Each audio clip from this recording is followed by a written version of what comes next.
Welcome to Sweet Tea with Coach Key. No slime, no grime, straight sugar. Real life stories of inspiration, perseverance, and prosperity. I hope you have your teacups ready. We have the sugar.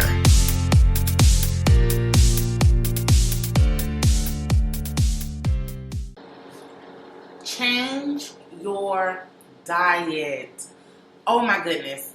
Whatever is feeding you, we need to go on a modified intake regimen. Yes. So I was watching a Facebook Live with one of my colleagues day before yesterday. And she's on this whole going live challenge with presenting herself to her audience live on demand with mistakes, with slip-ups, in broadcasting, it's called raw footage. Like before it's edited, clipped, any filters are added, she's talking. And she's talking about how she has not been feeling as creative, how innovative ideas have not been coming into her mind. So she was like, what is going on here? I feel like I'm lost for words. So then she started to do some reflection to determine what it is she has been feeding herself. Understand that if you are surviving off of junk food, one, you will not stay full long. You'll be going back and back and back. Two, your body will lack nutrients. You're not getting any nutrients from eating crackers and candy and chips. You need some nourishment from some raw green veggies, right? Excuse me. And I like to use those type of analogies when it pertains to what we watch on TV, who we're talking to, what we're looking at on our cell phones, everything. What is in your diet? What are you feeding yourself? What are you feeding your brain? Oh my goodness. Let me tell you, as a kid, I did not know how to write. I didn't know where to put periods. I didn't know where to put commas. I didn't know where to put exclamation points, whatever, colons, I didn't know any of that. I must have totally missed that part in school because I just now acquired that knowledge as an adult.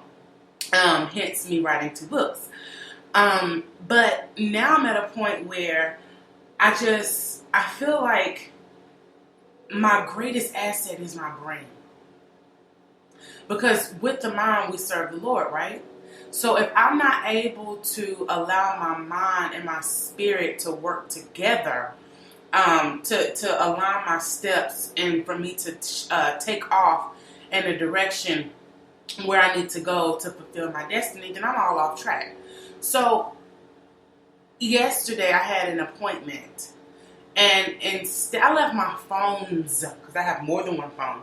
I left my phones in the car, and I made it a priority to pick up my book that I'm reading and take my book with me. These are the type of things that you have to tell yourself, the type of habits you have to, put into place in order for you to feed yourself properly on this modified diet. As it relates to food, actual food, this is totally relative. But I'm more so focusing on what are you putting in your brain. What type of music are you listening to? So I am a Christian. I love Jesus, but I also still listen to trap music. I still listen to rap music, and I used to listen to some real gutter music. Before I decided to change my life around, I particularly listen to rap music when I am working out because it gives me this boost in my mind to perform better.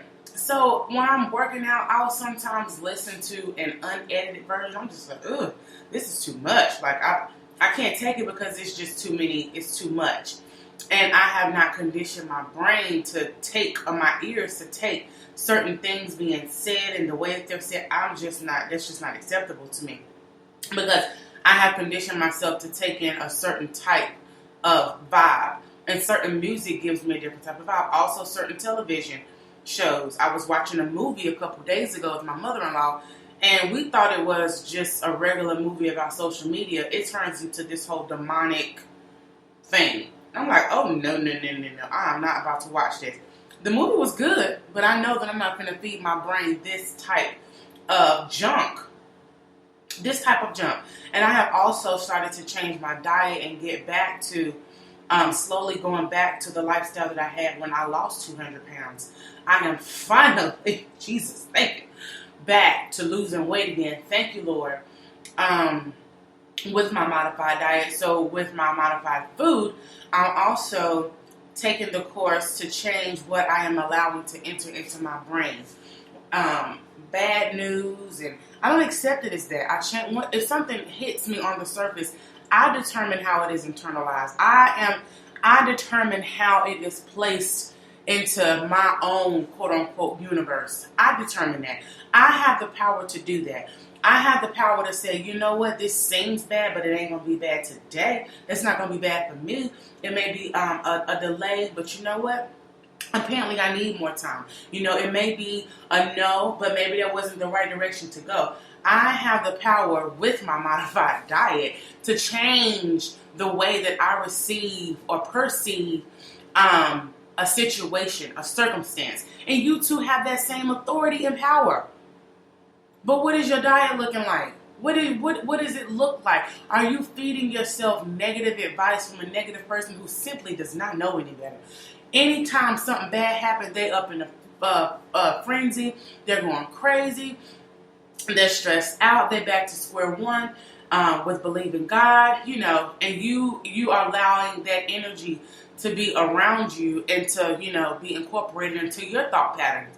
That is sucky food. That is awful food. That's like eating French fries, greasy old French fries. Back home, Bojangles. That's like eating Bojangles or Popeyes every single day. Greasy food for every meal. Are you eating food that's not nutritious with every single meal, and you're going through malnourishment? That's why you're hopeless. That's why you're unmotivated. That's why you're not feeling inspired. That's why you don't want to be bothered. That's why you're so emotional. That's why your relationships are, you know, hanging on by a thread. What are you feeding yourself? If you're not good, there's no way you're going to be able to be good to other people consistently. You may have your good and bad days, but you have to fuel yourself. So let's talk about a great diet, right? So one of the biggest things in my diet is prayer, conversation with the Lord. You know, the Bible calls that prayer. I call it a conversation with the Lord. What is your relationship like with your Creator? What is your relationship like with your Father? That is an absolutely essential relationship that you must have. You must maintain.